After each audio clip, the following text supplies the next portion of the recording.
이스라엘의 부르짖음을 외면하지 않으시는 하나님께서는 이번에도 이스라엘을 위한 구원의 계획을 이루어 가십니다.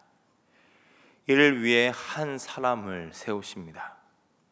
본문 11절을 보면 한 장소와 한 사람이 등장을 합니다. 아벨셀 사람 요아스에게 속한 오브라의 상수리 나무, 그리고 요아스의 아들 기드온입니다. 오늘 말씀 속에 기드온이 어디에 있습니까? 우리가 잘 아는 대로 밀을 포도주 틀에서 타닥하던 중입니다. 미디안의 압제를 피해 숨어서 행동하는 이 모습을 보면서 우리는 기드온이 어떤 사람인지 짐작할 수 있는 단서를 얻게 됩니다. 초라해 보입니다. 소심한 모습입니다. 겁쟁이처럼도 보입니다. 그런데 여호와의 사자는 기드온에게 무엇이라고 합니까? 본문 12절을 보겠습니다. 여호와의 사자가 기드온에게 나타나 이르되 큰 용사여 여호와께서 너와 함께 계시도다 하매. 기드온을 큰 용사라고 부르십니다. 기드온의 입장에서는 이런 하나님의 부르심에 당황할 만도 합니다. 미디안 사람을 피해 마당에서 해야 할 일을 바위를 파서 만든 포도주 틀에서 숨어서 하고 있는 자신입니다. 그런 자신을 큰 용사라고 부르십니다. 또한 그런 자신과 함께 하신다고 합니다.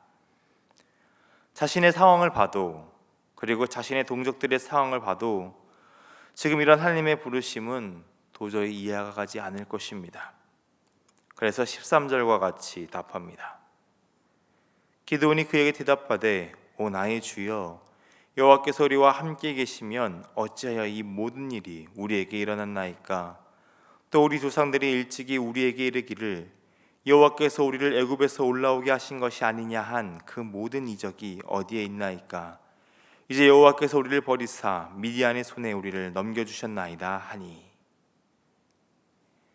하나님이 함께 하셨더라면 지금 자신들이 겪고 있는 이런 상황들은 겪지 않았을 것이란 말입니다. 더 나아가 하나님께서 이전에 하신 모든 이적들은 과거의 일이냐고 묻습니다. 애굽의 손에서는 그렇게 구원해 주셨는데 지금 미디안의 손에서는 왜 구원하여 주시지 않았냐고 묻습니다. 왜 우리를 저 원수의 손에 넘겨주셨냐는 것입니다. 기드온의 불만에 대해서 여러분은 어떻게 생각하십니까? 기드온은 여전히 하나님을 나의 주라고 고백합니다. 하나님의 능력 또한 의심치 않습니다. 과거의 일로 끝나는 것이 아니라 지금도 하실 수 있는 나의 주께서 왜 지금은 우리를 향한 사랑을 거두셨는지에 대한 불만입니다. 참 이기적인 불만이죠. 이스라엘이 지금 미디안의 손에 넘김을 받은 이유는 이스라엘의 불순종 때문입니다. 자신들의 상태는 진단하지 못한 채 여전히 하나님께만 불만을 쏟고 있습니다. 이것은 기드온만 그런 것은 아니었을 것입니다. 모든 이스라엘이 가지고 있던 사고관이었습니다. 그러나 신실하신 하나님께서는 이런 이스라엘의 반복적인 불순종에도 불구하고 이들을 긍휼히 여기십니다. 그래서 하나님께서는 큰 용사로 기드온을 부르십니다. 이스라엘을 구원할 계획을 기드온을 통해서 이루어 가실 것입니다. 그런데 여전히 기드온은 자신이 큰 용사라는 것에 이구심을 가지고 있습니다. 그 이구심을 15절로 이야기합니다. 그러나 기드온이 그에게 대답하되 오 주여 내가 무엇으로 이스라엘을 구원하리이까? 보소서 나의 집은 므낫세 중에 극히 약하고 나는 내 아버지 집에서 가장 작은 자니이다 하니. 너무나 보잘것없이 작은 자라고 이야기합니다. 겸손의 표현처럼도 보입니다. 자신도 작고 자신의 가문마저도 약하다고 이야기합니다. 그러니 하나님께서 말씀하시는 것을 무엇으로 이룰 수 있겠냐고 묻습니다. 뿌리 깊게 박힌 패배감이 기드온에게 이런 말을 하게 합니다. 과거 하나님께서 하신 역사에 대해 알고 있는 기드온입니다. 그때 이스라엘에게 무엇이 있었습니까? 아무것도 없었습니다. 그러나 모든 대적들을 이기고 가나안 땅을 차지하게 됩니다. 무엇이 이것을 가능하게 했을까요? 하나님께서 그들과 함께 하셨기 때문입니다.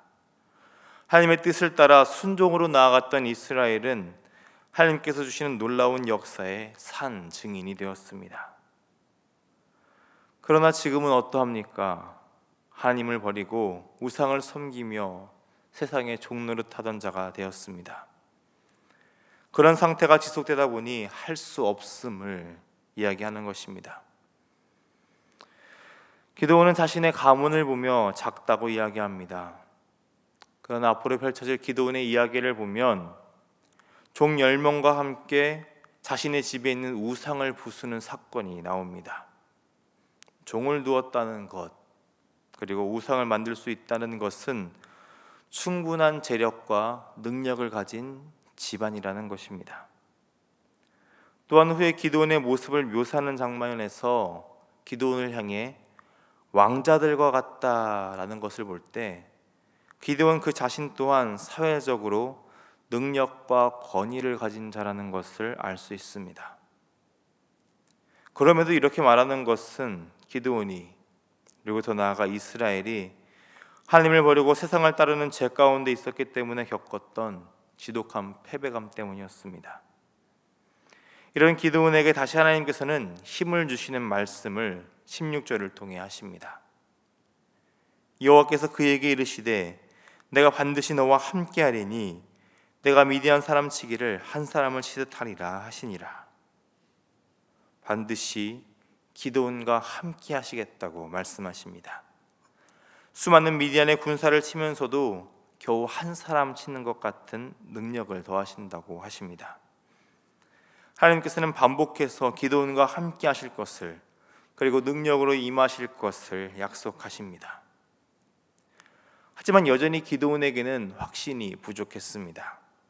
그래서 17절과 같이 정말 기드온 자신이 주께 은혜를 얻었고 지금 말씀하시는 이도 주가 되신다는 표징을 보여달라고 간구합니다. 불신앙의 모습이기도 합니다. 하지만 마냥 불신앙은 아니죠. 기드온의 앞으로의 행동을 보면 그가 얼마나 하나님을 간절히 찾았는지 알 수 있습니다. 18절부터 19절을 보면 하나님께 드릴 예물을 준비하는 모습이 나옵니다. 정성껏 준비합니다. 앞선 6장 4절의 말씀을 보면 미디안의 수탈로 인해 어려운 모습들이 나옵니다. 가축들도 빼앗기고 땅의 소산물도 다 빼앗긴 상태입니다. 지금도 겨우 밀을 숨어서 타작하고 있는 상황이지 않습니까? 그럼에도 염소 새끼와 가루 한 에바 22리터죠. 엄청난 양입니다. 그것으로 예물을 준비합니다. 이것은 그가 헌신으로 드렸다는 것입니다. 11절에 언급된 장소인 오브라의 상수리 나무 아래서 예물을 드리며 하나님의 사자가 이른 대로 그대로 순종하며 행동합니다. 그러자 불이 바위에서 나와 모든 재물을 사르고 여호와의 사자도 사라집니다. 기드온이 원했던 대로 하나님께서는 표징을 보여주십니다. 이런 하나님의 표징을 본 기드온의 반응이 22절에 기록되어 있습니다. 기드온이 그가 여호와의 사자인 줄을 알고 이르되 슬프도소이다 주 여호와여 내가 여호와의 사자를 대면하여 보았나이다 하니. 기드온의 반응은 하나님을 대면하여 본 사람들의 익숙한 반응입니다. 죄인인 자신이 거룩하신 하나님을 만나 뵙고 난 후 두려움을 표현합니다. 하지만 여전히 기드온의 믿음이 적고 두려움에 휩싸여 있다는 것을 보여주는 것이기도 합니다. 하나님께서 이미 약속하셨습니다. 기드온과 함께 하실 것을, 능력으로 임재하실 것을 약속하셨습니다. 그럼에도 자신이 죽게 되었다라고 표현하는 것은 아직도 그의 마음 가운데 연약함이 있었다는 것이죠. 여전히 연약한 모습을 보이는 기드온이지만 하나님께서는 한없는 긍휼로 기드온을 위로하십니다. 23절의 말씀입니다. 여호와께서 그에게 이르시되 너는 안심하라, 두려워하지 말라, 죽지 아니하리라 하시니라. 하나님께서는 약속의 말씀으로 기도원 마음속에 있는 두려움을 없애시고 용기를 더하십니다.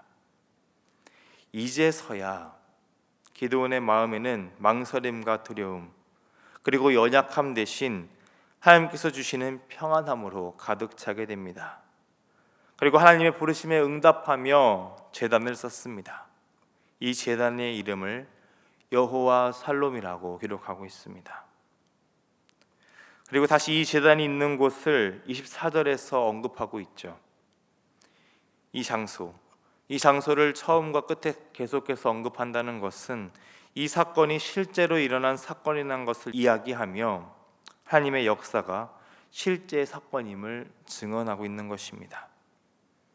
하나님께서 앞으로 놀라운 이 구원의 역사를 펼쳐가실 것을 약속하는 것이기도 합니다.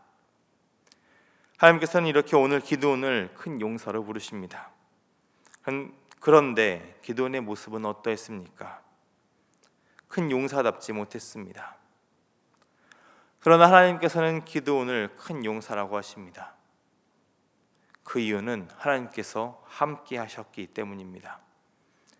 기드온이 가졌던 한계를 넘어서는 놀라운 하나님의 능력이 함께하자 강대한 미디안도 쉬운 문제가 되어버립니다. 그런 하나님께서 오늘 우리와 함께 하십니다. 그리고 오늘 우리를 이 시대의 큰 용사로 부르십니다. 하나님께서는 오늘 우리가 우리의 한계에 두려워하기보다 하나님의 임재와 능력을 의지하며 담대히 나아가는 믿음의 사람들이 되시기를 원하십니다. 그래서 우리에게 평안을 허락하십니다. 샬롬을 더하십니다. 오늘 우리에게 주신 약속의 말씀 앞에 두려움을 내려놓고 하나님 손꼭 붙잡고 세상에 나아가는 여러분이 되시기를 바랍니다. 세상 앞에 두려워하여 불순종과 불신앙의 모습으로 나아갔던 우리의 연약함이 있다면 하나님께 회개하며 다시 우리를 일으켜 세우시기로 약속하시는 그 말씀을 붙잡고 우리를 회복하시는 하나님의 은혜를 누리는 믿음의 사람들이 되시기를 주님의 이름으로 축원합니다. 기도하겠습니다. 구원의 하나님, 오늘도 우리와 함께 하시며 은혜를 베푸시는 하나님 아버지의 사랑에 감사를 드립니다. 오늘 우리의 삶의 자리 또한 미디안과 같은 큰 문제로 어려움 가운데 있습니다. 하나님만 바라봐야 함에도 자꾸 세상 앞에 연약해지고는 합니다. 그런 우리를 하나님께서는 큰 용사라고 부르십니다. 우리의 힘이 아닌 하나님이 함께 하심으로 이 모든 어려움을 이길 수 있다고 약속하십니다. 이 약속의 말씀을 붙잡고 하나님의 임재와 능력을 의지하며 담대히 나아가는 믿음을 허락하여 주옵소서. 우리에게 평안을 허락하시며 우리를 세우시는 하나님을 의지하는 믿음의 사람이 되게 하옵소서. 그래서 이 시대 속에 하나님을 의지함으로 승리를 누리는 하나님의 사람, 큰 용사로 서는 우리 모두가 되게 하여 주옵소서. 사랑이 많으신 우리 주님 예수님의 이름으로 기도드립니다. 아멘.